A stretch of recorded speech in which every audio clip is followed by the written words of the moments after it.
Kenny Povey back here with you with Gardening Simplified channel. I've decided I wanted to see how long it took broccoli to grow from seed to putting in the garden. Now, normally in the south here we would start this earlier, but not knowing exactly what time, I said I'd risk a few seeds and then actually see how these would grow. This is one of these. This one here is actually a heat resistant one, so it might do better down here. Now these are big enough to go in the garden, but my plans are to pot these up, and along with, I've got a few cabbage here. I started a bunch of different seeds. Looked like I got a termite running around on the leaf there. They've been swarming here lately. But anyway, I had some different seed that I've had for quite a while. This was a packet of seeds, which you can see it didn't even come up. This was one that I bought here local, and it's been some years ago too. And these were a couple years ago. Last year, whenever I planted my plants, I had the grow light, but my plants were leggy, because the biggest problem with if you have a grow light, or well, with any leggy plants, they need a lot of light. And as you can see, these are good, healthy, short stems. They're sturdy. I don't have to worry about damaging them when I transplant them up into the pot. But that's one thing I want to stress. When you have your grow light, I have it pulled up now because I've slid my trays out. But when you have your grow light, you want to have it down a couple inches from the top of your plants, maybe 3 inches at the most. Now, earlier in the year when I had my tomatoes, I didn't watch it quite close enough. And you have to watch because they start growing so fast. Some of the leaves actually touch the light, which it wasn't enough to affect them, but it did damage those leaves. I've also got some little lettuce plants here, and I'll probably go ahead and thin these. I thought about breaking them apart and potting them up, but I think I'm just going to leave them in these cells until I get my bed ready, and because they're not ready to go out anyway. But I'll go ahead and cut out the extras. That way they won't end up being leggy fighting for the light. But I've got two different types of lettuce in there, and I'm going to I'll probably trim those up too. Today I'm going to do a little thinning on my lettuce plants. I have two types here. I have romaine, and then I just have some broadleaf lettuce. And also I'm going to up pot my broccoli and cabbage. I don't want to put this out yet. I still need to take and prepare the spot that I want to put it in. So I'm going to just put these into bigger pots so they'll really get healthy and grow quick. When thinning lettuce, there's different ways you can do it. Now you could grow this in one big pot or a tray, and then you could prick these out and you could transplant them. But I want to just keep them in here. I don't need this many, but I want to make sure of germination. So I put a few seeds, a couple of seeds in each cell. But lettuce is pretty hardy. So what I'm going to do is I'm just going to go in here and I'm just going to pull these out.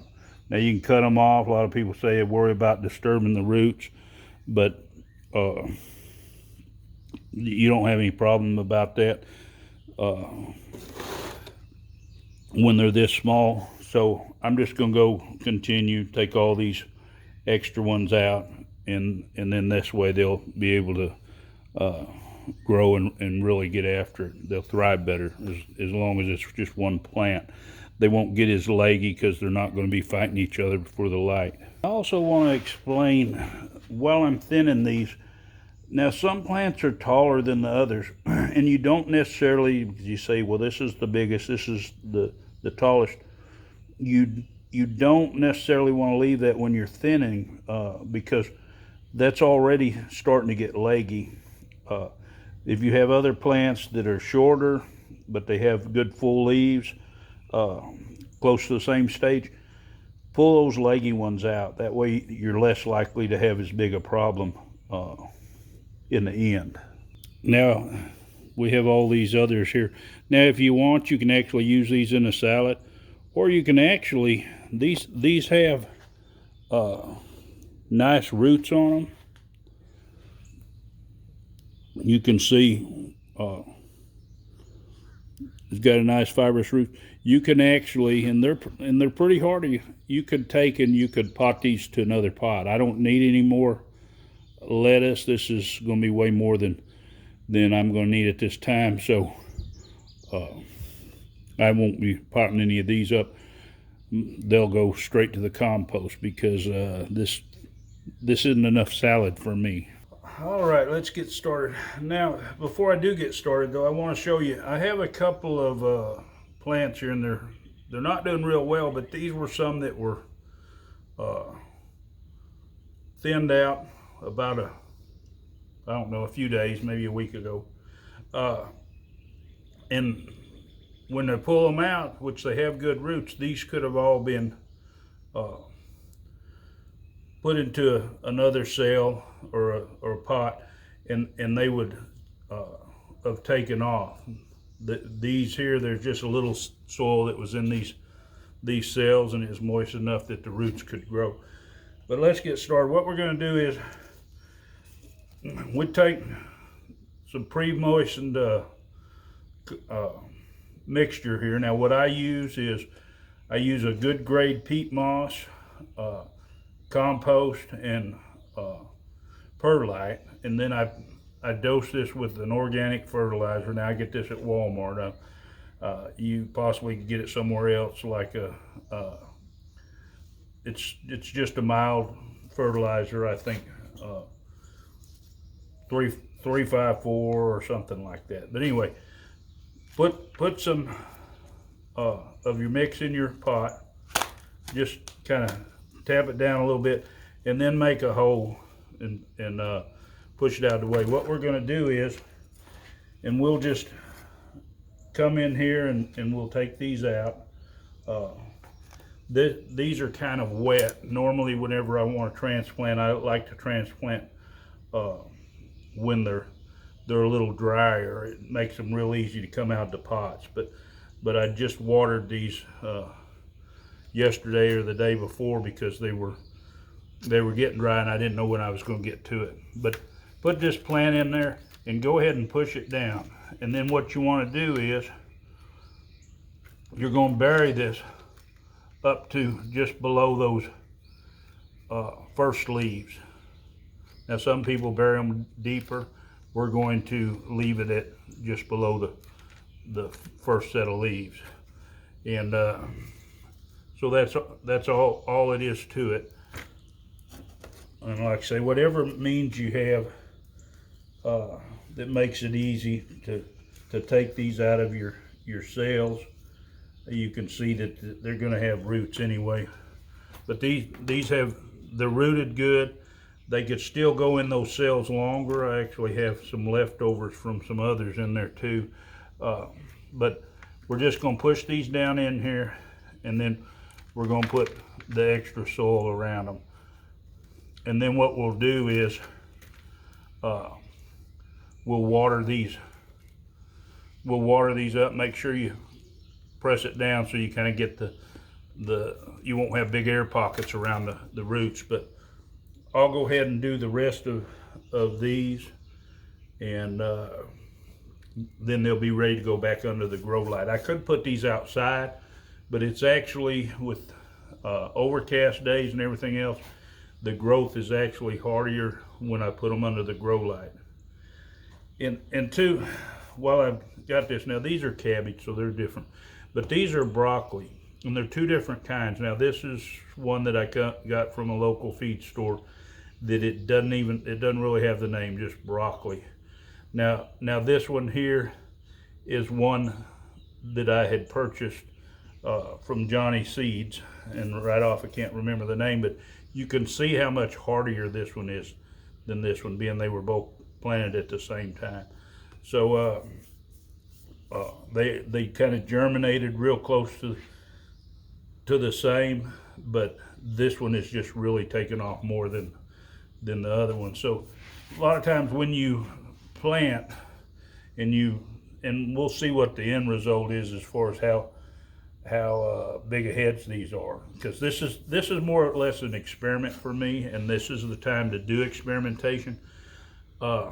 If you have extra room in your garden, and you wouldn't necessarily have to plant them, but you just waste the seed. But I want to know how long it takes to get my broccoli up to a point to plant, so that whenever I do a fall season, I won't have to go out and buy plants and then next spring the same way.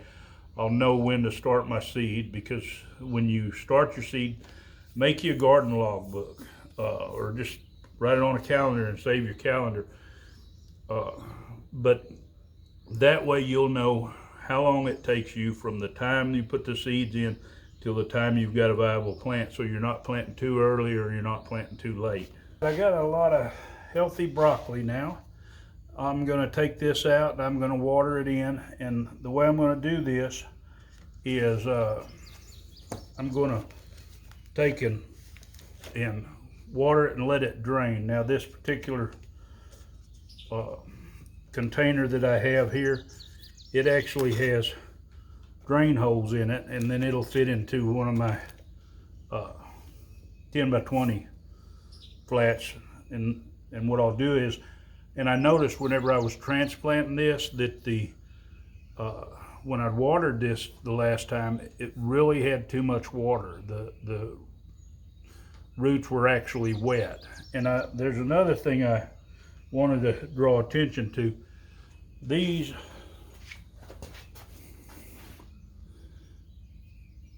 maybe you can see them, but these are the ones that were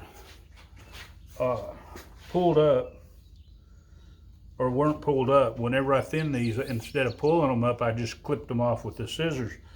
Well, the roots were still forming. Some of these have long roots. It was still trying to grow even though it didn't have the leaves. So from now on, what I'll do is, and I won't wait quite so long, I'll pull them early.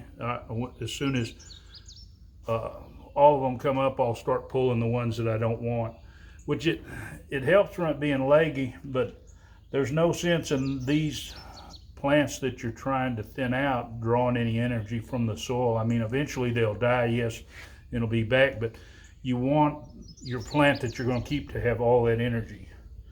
Also, what I'm going to do while I'm doing this, I'm going to plant some little sugar pie pumpkins, being the deer ate all mine last year where I had them.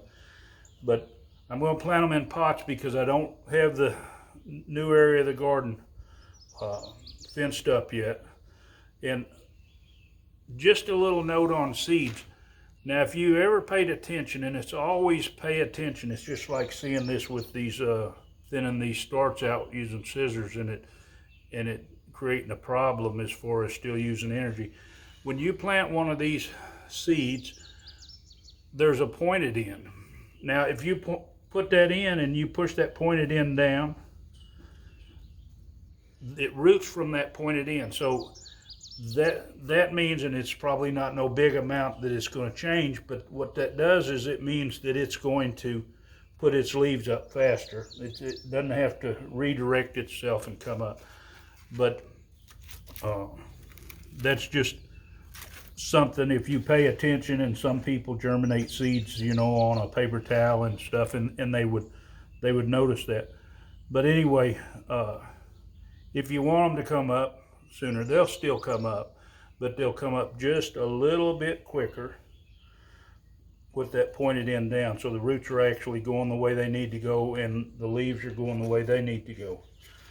But I'll finish planting this, and then I'll water all this up, and then I'll stick it back under the grow light. Now I've got them all watered in, and in the video I was talking about that my roots was kind of waterlogged on my broccoli, and you'd think, some of you might think not to water, but with the potting soil, once it's repotted We want to water that in, get that watered down in there. And what I'm doing is I have these out here where they can drain and get some sunlight. Now, for a lot of you, you might worry about putting your plants out here, in the sun like this, after being under a grow light. Now, I use a 6500K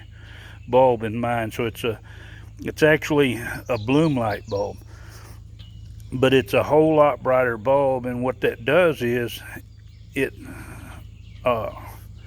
takes care of a lot of the shock you get from leaf scald and such as that when you bring them out into the sunlight. So what I'm going to do, because these were waterlogged, I've got them watered in, and I'm going to let them drain out here, let them drain off as much water, and even let the sun dry a little bit of water, and they'll love the sunshine. It's not going to bother them.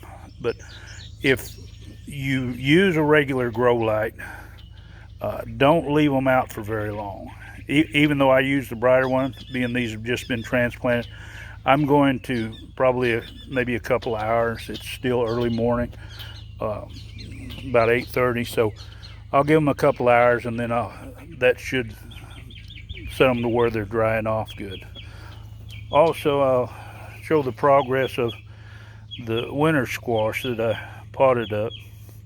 It's just been, like I say, I was going to let this just grow in the sun. I take it in the evening. I left it out yesterday morning to get some nice rainwater for a little bit, and then carried it in and it just had to get sun from the window, because I didn't want them to just get drowned. I've still got a pot with some of the butternut here that hadn't come up, but the other butternut is slow germinating anyway. Now, some of these are getting bigger. This one here is starting to form its second leaf. So what I'll probably end up doing here in not too long is go ahead and I'll take these bigger ones out and put them in their own pot. If you like this video and would like to see more of my videos, just hit the subscribe button and the bell. That way you'll be notified whenever I put out new ones. And if you think this information could help someone else, just share this video.